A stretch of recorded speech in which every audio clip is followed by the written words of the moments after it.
Hold Hey, on. what's going on, everyone? It's your boy, He's Him Realtor. Want to welcome everyone back to our channel. Today we have an amazing guest. His name is Tirrell Baronnette, aka the Black Jew, aka from Brooklyn. I Now don't think you living. can say that. It's all right. It's all right. It's coming from a place of love, man. And for real, Tell that this to guy over Kanye. here, it was just we've definitely been connected for a little while now. But more importantly, man, we've been going through journeys together, and it's been fun, man. It's been ups and downs, but it's been a lot of fun, man. Terrell, man. So welcome to our podcast, and I Thank just you. want to know a little bit about you, man. I know about you, but just tell the peoples. Um, yeah, so my name is Terrell. I grew up in New York, in Brooklyn. So, my career spans a couple different industries. I started in finance, moved into education during that time.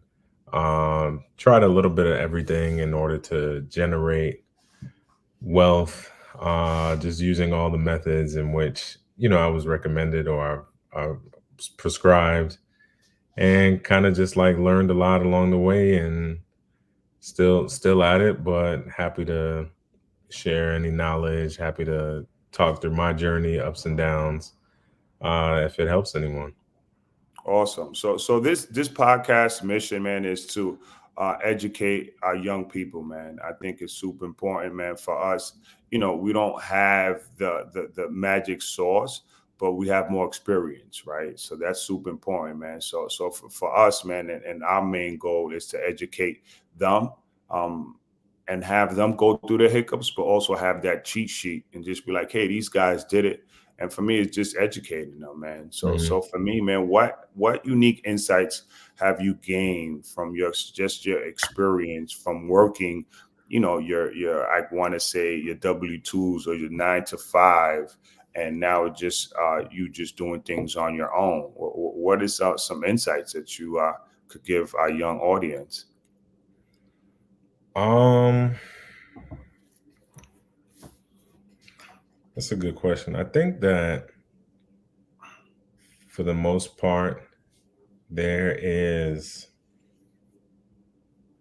there could be like I don't there isn't really a formula to success, but I think there is like a formula to success, right? And I think it's around kind of how you define it, but also um it is what you make it, right? So if you work a 9 to 5 and it's something you love doing, and you're happy, and it's providing a level of fulfillment, satisfaction, then it's like there's nothing wrong with that. Okay. But I think what you see and what's the message that's spread through like vanity media is just like, you have to, if you're not doing this, then you're not doing anything. You're not a hashtag boss, you're not this, you're not Mm-hmm. that. But it's not it the reality is it isn't for everyone, and that's okay, because there's never going to be an easy way to success, and like you have to work at it a lot. And sometimes, whether it's um gaining a new skill that you didn't have to take you over the hump, whether it's putting in the time that you may not potentially, or you're unable to kind of prioritize at the moment because you have other competing priorities that will help put you in the position. If you um are kind of like you're trying to figure out what your thing is, that's okay too, right? But I think that it isn't it isn't created like it doesn't mean that if you're not an entrepreneur, if you're not running your own business, or if you're not venturing out and starting your own thing, that you're any less successful than anyone who is on a career getting paid by a company or organization, etc. So it sounds like it starts with passion. If that's what it sounds like.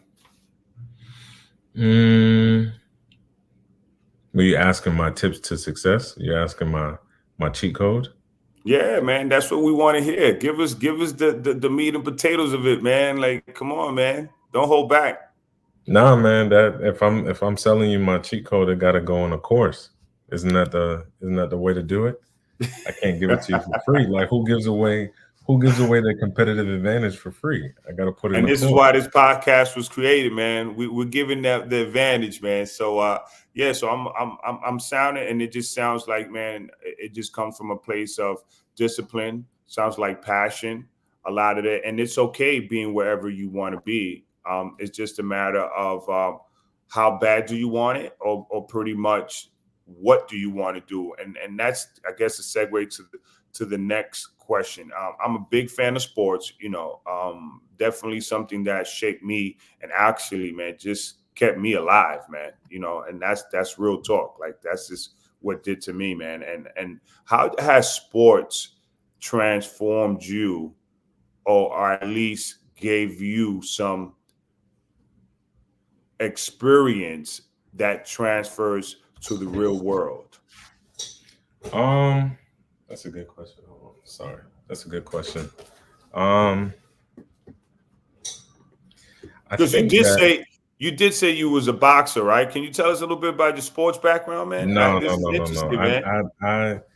I don't think that there is one sport that I played enough to claim to be Okay, okay, like even an amateur, maybe amateur, but like for me, it was really about okay. probably So not let me like take a a step back. okay, What was take a the step back. level of boxing to where you took it to? So tell us that. Just let's just So I started probably like I started boxing probably like in high school, okay. and it just became something that I got obsessed with. I felt like for me, I think I have like an obsessive personality, Okay. and when I like something, I really like it, and I want to get really good at it. And that kind of was the driving factor of it, right? I wanted to. It was just the one thing that I felt like I fully controlled when it came Mm, to sports, right? Like I've played on teams before where I may have not been the guy, um, and like maybe it wasn't my play or it wasn't the thing that I did to either win or lose the game, but you lose collectively, right? And you win right. collectively. And I felt like boxing was one of the things that, even though you have coaches, training, stuff like that, it really is on you, right? And I think that kind of translated into just like what the mental toughness that's Right. associated with sports. And then now, like, I'm an avid golfer. A I'm not an amateur. Like, I'm not playing like the U.S. Mid Am or Right. or Right. anything like that. I do want to get into more tournaments.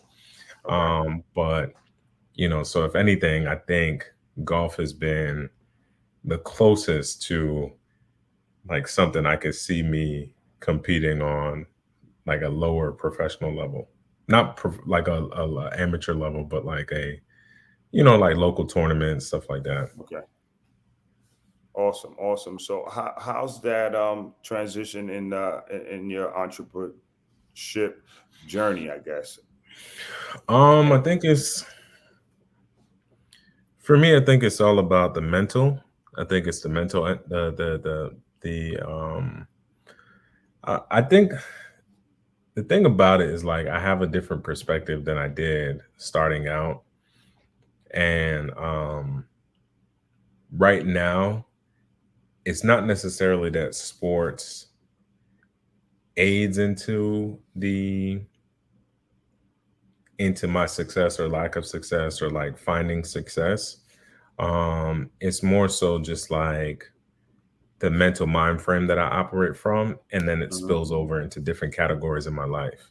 So with golf, there was a time when I would play and I just had all these expectations of myself because I know I could hit the ball better than I have. I know I could, get up and down better than I have. I know that I've seen this shot a number of times and I can make it. And when you don't, you just get like frustrated and that kind of like Hmm. breaks down your entire game.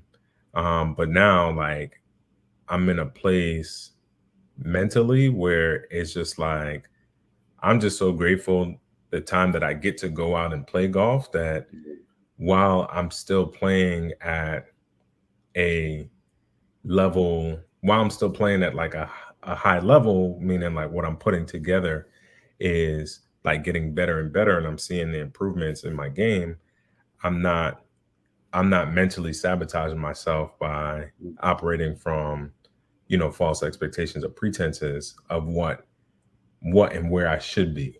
And more so just being like the fact that I could even be out here in great weather, being able to play is enough to clear all the other things out of my head and move all the other obstacles out of the way for me to just like enjoy the actual moment. Mm. That's powerful, man. So it sounds like just seems like it sounds like more you like on a in a grateful space, if that makes sense. Yeah, I think, man, I think there are a lot of pieces of there are a lot of pieces of life that I think that we've embarked on certain things and we had no real idea of what it meant, right? So I Mm. think um kind of just thinking of our experience together, right? When if I had to think about when we first started buying properties and when we first embarked on the journey of um, kind of getting into like a development on a smaller scale, Right. I have to think about the why in which we did that, right? And when I think about the why in which we did it, and if I think about just like what it requires or what success looks like, I don't know if we sat down and had like our intentions figured out as Right. like step one, right? And when I say intentions, it's just like kind of understanding the founding principles from which we're operating, and like if those founding principles have universal appeal or if it's just selfish. Mm. And I think a lot of the things that, and not in a negative way, I think the term selfish comes with a negative connotation, but I think a lot of what we've done um, was just operating in self-interest, Right. right? And I think when you operate in self-interest, it doesn't have universal appeal, so to it's hard to manifest the what the external environment will call success. And there are I, people that I think operate out of um, selfish intention, and they do have um, they have like maybe a pseudo appearance of success, whether it be like money or um, people are doing work with them or like business. But right. I've never seen situations like that have longevity. Because I don't think the universe is capricious, and I think it is very um, intentional. And I Right. think that while you may have like potentialized something before it's actualized, I think when it actualizes and everything catches up to you, then it kind of like works itself out.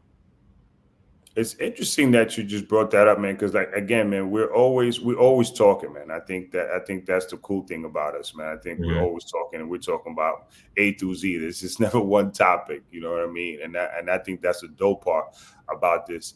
Thinking back and just something that we haven't even, or maybe I haven't even said, is like, yo, man, I really appreciate just the relationship that we build throughout all this craziness, man. It's been a ride to say the least, man. And YouTube and all these gurus make it really easy, man. It was really easy to say that, and I think you said a word that kind of hit home a little bit, and probably subconsciously I wasn't even paying attention to it, but that word selfish, and and I get the whole negative connotation, but I think for me, it's just like, yo, it was just dope to kind of, hey man, let's go do this. And I've kind of followed your lead. It's like, yo, man, don't go to this job or this, that, because it's not the education. And at this point, it's like, hey man, I've been working somebody else's dream for all this time.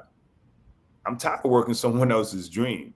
But man, I didn't know my dream was just going to be such a task within itself. You know what I mean? Yeah. And I think just having a conversation with you and just going through this journey has been amazing. And I haven't been able to even think back on it until we having a conversation right now. Because I tell you, man, I don't know who else would have been called half the times. Like, yo, Tirrell, man, this guy's not coming. And that fix and flip, man, it's been a headache, man. And Yeah.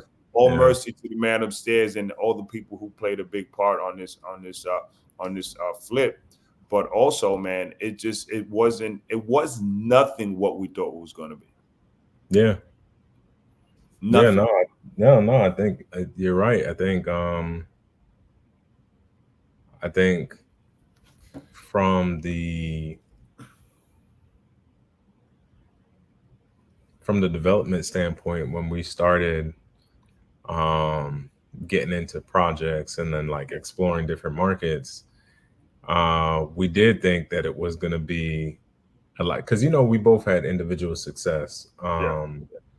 kind of doing like small like little projects on our own, like Right. and like made good on certain things, whether it's just like acquiring property or being able to like acquire, then rehab, renovate, and then Right. sell it for profit. And I think that when we started to think like, okay, let's put our heads together and do this in a market that we kind of observed a Mhm. need in, we didn't kind of do an analysis of what I guess like what would go wrong, Right. um, because I think we both were operating from the perspective that if you put enough will into anything, it's going to Right. yield the results. Right. And I think that's also something that I learned, right? Is that like will is not enough.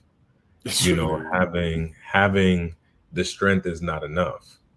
A lot of the times because you get tired. that's it. You That's get it. frustrated, you get tired, nobody could bench press infinity amount of times.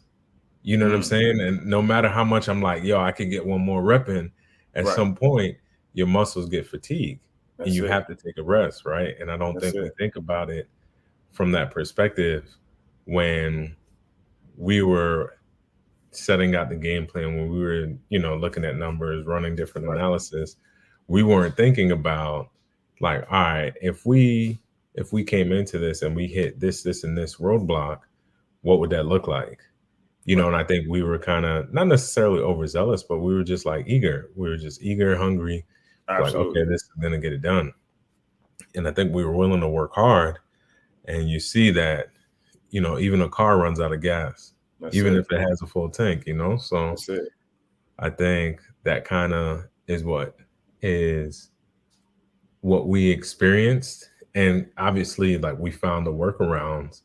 Um, and like while we are still encouraged to, get into new projects and stuff like that, I think that there was a point where it set us back, Absolutely. and I think it set us Absolutely. back, and it kind of almost began to shift how we thought about approaching projects, Right. right? Um, so no, I think that's a very real aspect of it, and I think that oftentimes people are just so used to, or people have gotten used to, short-term is it short-term gratification or instant gratification? Instant gratification. Instant Right. gratification. So it's easy to prey on the mindset of individuals who are thinking about instant gratification, or it's easy to prey on the mindset of individuals who have this fear of missing out. So, Mm. that's why I'm able to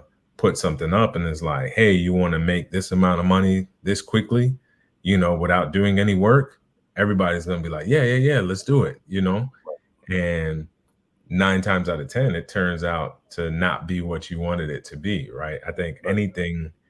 anything that you do in life, period, you're gonna have to work at it.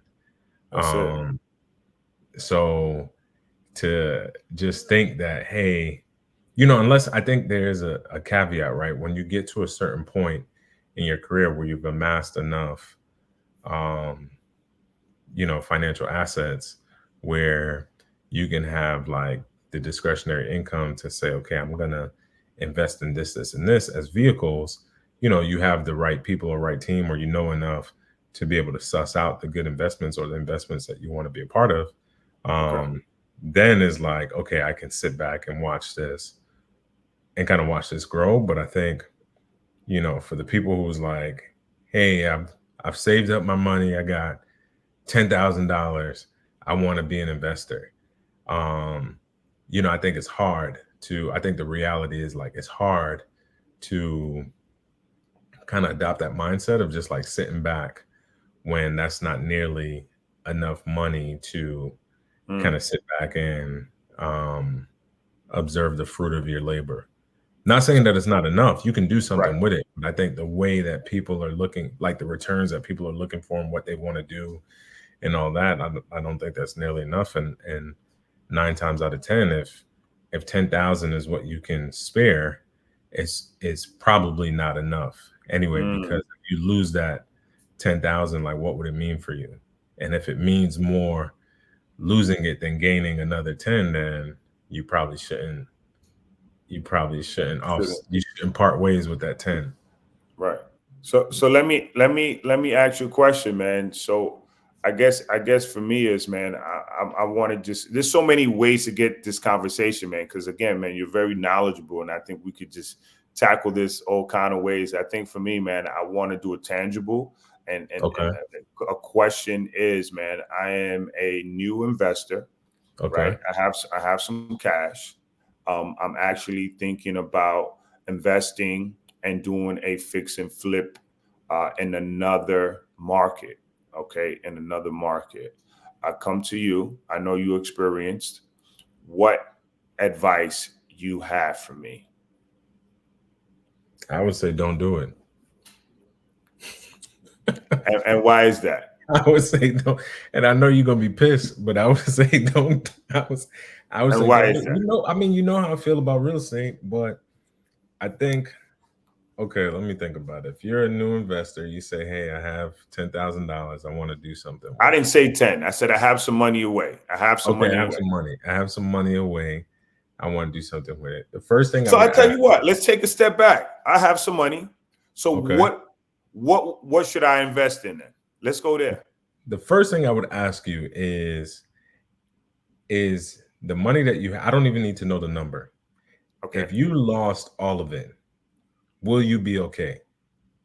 It's as an investor, and me talking to me now, not the old one when I first started, because now I'm seasoned, got a whole lot of sprinkle in me, so I'm fine where I'm at. It's all a risk. It's all a risk. So Okay. if I'm coming in, I'm coming in, man. So my thing is, it's a risk. It's a risk not to do it. Like that's where my mind is at. Okay. But if it's So a risk and you're happy where you're at, then you don't be an investor. Just be a person that is just wants to do the things that make them happy. And again, I don't think it's a right or wrong reason. But again, if you're investing, man, this is all a risk. This is all a okay. So risk, man. if you say, hey, yeah, like if that money, if you say it's the same as me burning the $10,000, I don't care. All right. Well, what are you What I'm going to interested invest in? Tell me, Terrell. in? Yeah. What you interested in? I mean, I think it depends on what what you're comfortable with. I personally still like. I know stocks. I know equities. So I like equities. I think that there are different ways in which you can kind of get a basket of equities, whether it's index funds, whether it's if it's like just the vanilla equity, like the stock itself that you can buy. I think um, if you said, hey, I want to get into real estate, I think that that's not a bad idea. I think the capital that you have, I would say make sure that you can get a multi-unit. So I would say, single family homes. I don't necessarily love that as an investment channel, but I think if you were to do like multi-units, I think that's a more comfortable investment. Um, Okay. and I think with the multi-units, it's just really about, you know, I know they said like as little money down, you can get like whatever loan you qualify for that's gonna um kind of allow you to bring as little money to the table. Do that, then rent it out, kind of pays for itself. You make a little bit on Okay. it, and then you can pull from the equity of the home, which has become a little bit more difficult nowadays. A lot of banks aren't doing um, HELOCs anymore, but you can still find that product, the home equity line of credit. You can still find that product, or you like refinance, pull some money out, and then get back into another project. But just with the price of homes nowadays, like the amount that you have to bring to the table, like not just the amount of liquid cash. I think the credit score that you have um, to get like a favorable number, and then being able to find a multifamily home in the price range in which you'd probably be looking for is maybe a little bit more difficult. Okay. Um, I think that there are REITs, so like real estate investment trusts you can get into, and then there's a couple of apps that allows you to invest in like big projects. I think it's like Crowd. I can't remember the names of them right now, but I could let you know. But I think those. So I think there are vehicles out there. It's just like, what do you want to get, and how fast? Right. Right. Like, So, what's your appetite? right. I think that personally, I think that I still enjoy equities. I enjoy um, looking at the balance sheets of companies. I enjoy like names. I think that for my son, what um, kind of what I do with him, and like even my niece, like kind of what I do with her, is just like if you're spending money at these consumers, or if you're spending money with these companies, why not invest in them? And that kind of gets them to think about um, what is it that this company does? Why do I like it? What do I think about the longevity of the company? How much money is it actually making? Um, and how do I become a part of the ownership of it? So Um, let me ask you. So let me ask you. How do I become a partnership? What do I do? I open. What app do I open? I need some tangibles, man. Tell me one thing. Give me one or two names that you can give me for me to start right away. At least to learn. Like, Man, none of these just brands pay me, so why am I? You, none of these it's all brands pay right. me to It's all be an right. But ambassador. but but we're giving some a little bit of nuggets, man. And I think for me, man, everyone needs some tangible, man. What Okay, what can that one or two things that I can do right now to set me up, at least to start learning about stocks? The only thing that I know about stocks is the graphs, man. You know what I mean? And that's just it. okay. That's just not my strong point yet. But for I me, it's think like, hey, man, if it's a young man or a young kid is really like, yo, what do I need to do, man, to really learn the stocks? What can you tell me? At least one or two things, man. to learn it, oh my God. What would you, if I asked you, what do I need to do to learn how to be a better shooter? What would you tell me? Come see me. I tell you, Okay, come see so me. what else No, would you no, tell but me? honestly, man, that's a great question. So for me, I'll just be like, hey, you have to look at the individuals who shoot. Okay, that's a Okay, starter, right? As a Okay. starter, but you definitely need a coach. You're going to need Okay. a trainer. You're going to need all those little things because at the end of the Okay. day, you have the visual, but then you have the practical part about it. And it's Okay. actually like, hey, I'm got to get you in the gym and tweak some things up. Okay. So first step would be what? To find someone who's a good, like, observe someone who's a good shooter. Correct. I think you can start there. You can Okay. start there. So And that's just me being modest. first step would be observe someone who's a great investor. Okay, give me a name. Like, you don't know any great investors? No, no, I'm just for Okay, stocks. like I'm just a Warren Buffett. Like, okay. everyone knows who Warren Buffett is. Like, Absolutely. there are there are filings that his company has to make on a quarterly basis about what they buy and sell. So you can look it up to see what his company is buying and selling, in order to say, like, okay, maybe these are names that I want to, like, hey, maybe I know some of these names, maybe I don't. Okay. This would be interesting to kind of put some money in. Um, I think I'm trying to think of like hedge fund guys that people probably know. Um, But and I even if can't. it's someone that you're studying, who did you study that helped you out through the journey? Because you definitely know a lot. So I mean, I read a lot of books when I was trying to. Well, firstly, my I grew up with my stepdad, and he was heavily into investments. He was heavily into stocks, so he made sure that was something that I knew. So whether it be just like back then, you had to kind of read the newspaper. Well, I'm not that old, but right. he showed me how to read, like starting with reading the newspaper to get stock data, and then kind of like immersing myself in, like financial news reporting and like CNBCs, those kind of There we stuff, like go. watching that all the time, understanding, um, just like the ticker, what like tickers of companies, like reading the ticker tape, what that meant.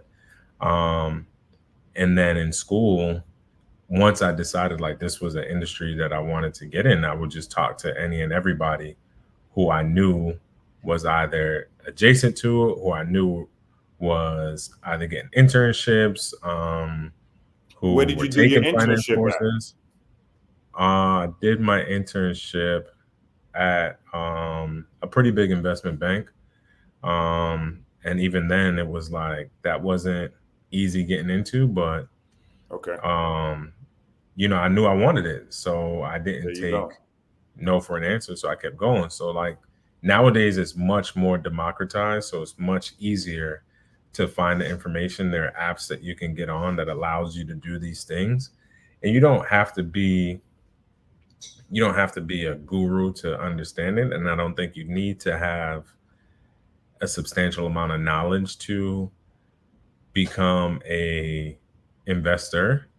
Um, I think it's just like, hey, this is where I'm gonna put some money and this is what I'm gonna do with it, right? If it's more important than, it's really like how you prioritize it, right? So if it's more important to you than buying X item, then just take the money and put it in this, right? I think historically we have just been kind of conditioned to put monies in banks and not even thinking about the type of accounts that we put Mm. our money into, not even thinking about the kind of like how a bank even operates, and not even thinking about the return that we're getting on our money and what are the different ways that we can get a better return. I think cash is, just sitting on cash, putting it in the bank is, if you just keep it in a pile, it's like shit. You know what I'm Right. saying? It doesn't do Right. anything. But when you spread it around, it's like manure. It helps things grow,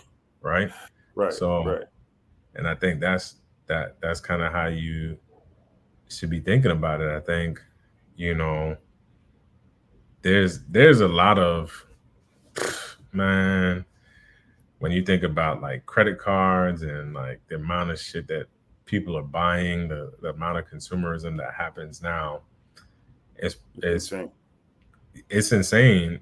So when someone is like, yo, I got $10,000, but I'm $20,000 in credit card debt, then you really Mm. don't, you know what I'm saying? Like, Not balancing out. yeah, it's not balancing out. So it's really like you have to begin to have strong financial habits um before you can even start to have the conversation of like, yeah, this is what I'm trying to do. You know what I mean? Like, yo, where can I put this money? I'm trying to buy this thing. I'm trying to, there was, so it's just, I think it's really that, man. And it's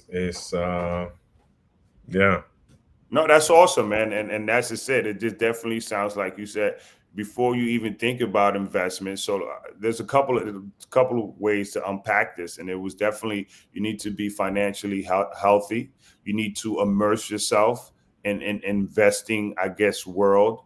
And again, it's not newspapers, but then we always have Google's, we have YouTube. It's the Yeah, stuff you that's could, right in front of everything, us. man. Like you could Yeah. just kind of look up, and if Yeah. that's just it. That's amazing, man. And I'm gonna go one more question because I definitely need to pick your brain on this, man. As a realtor, you definitely come across a lot of individuals that want these homes or want even rentals or whatever that is. And one common issue that I'm coming across, if especially my peoples, especially my Latinos and our peoples, man, they want all this, they want a place, man, but their credit is horrible, man. It's like, Mm, what have you been doing, man? mm, I think, and my question for you is, man, and I know you got a million and one ways to do it, man, because this is why I think I call you the Black Jew, man. But what's one or two ways that I could boost up my credit score like instantly, and I don't have to pay for a course to get this done. This is free game, everyone. Free mm. game right now. So get your notepads. Oh boy, I wouldn't say that. Uh, Good question. Quickest way I would think is like probably trade lines. I think that's probably the quickest way to boost your credit score. It's trade lines. Trade lines, they're not illegal. And they're usually like a pretty effective way to improve your credit profile. But again, it's like you still got to have healthy habits. So I would say if you were like, hey, I need to do something 30, 60, 90 days, I would think What's a definitely trade line? like trade lines are when you can buy, well, let me take a step back. So a trade line, I'm trying to think of how to explain it. Uh, mm, so trade lines are basically like credit accounts associated with credit credit files on a credit report. Okay. So it could be like a credit card, it could be a loan, and the account activity is what helps you boost your credit scores. Um, so it's just like the credit account that appears on your credit report. So if I am someone who has a high credit score, what you'll see is like I'll have maybe a healthy balance of like revolving debt, maybe a charge account, maybe some loans, but it has like great payment history. It has great longevity. Um, it has like a good uh, balance ratio. Um, and they use it, like credit agencies use it to determine like credit worthiness. Okay. Um, so that's why I say I think Um, the quickest way is probably trade lines. And Okay. then how that works is like you can become a authorized user on someone's like credit account to then leverage their credit history to boost your credit history or to boost your credit score. Yeah. That's awesome, man. I think Yeah. a lot of So people, and that was free game right there. You didn't have to go pay a course, right? You didn't have to pay. You didn't yeah, have to no, pay a course you for didn't that. need a course. Like, that's not that, Yeah, you didn't have to pay a course. You didn't have to pay $29.99 or whatever, like $2,000, Free whatever they're game. Free charging game. nowadays for this shit. It's not that, but I think with trade lines, you obviously like there's criteria to look for, but you want someone with like who obviously had like a revolving account for a long time, like a credit card account for a long What? time, great payment Give me an history, example of revolving accounts. a credit card, like a credit Okay. card account, Okay. for a long time, um, and like great payment history, and even if they have like a healthy balance of loans and like great payment history and stuff like that, like that's good. And But just please, if you're gonna try this, please know the person. Okay. I Just would don't think go. at least know the person. Yeah, Right. I would Like, think at oh the no, I very try to least do know the that with my person. with my Yeah, other friend. Yeah, it could go left, yeah, but I like think it goes know the it goes hand person. in hand. Make sure they have like a great like. Make sure the credit age is good. Make sure that the credit limit is high. What we're looking at, 10, 10, 15, 20. What's that credit limit? I mean, whatever. Like, shit. There's some people that got credit cards and double digits, triple Right.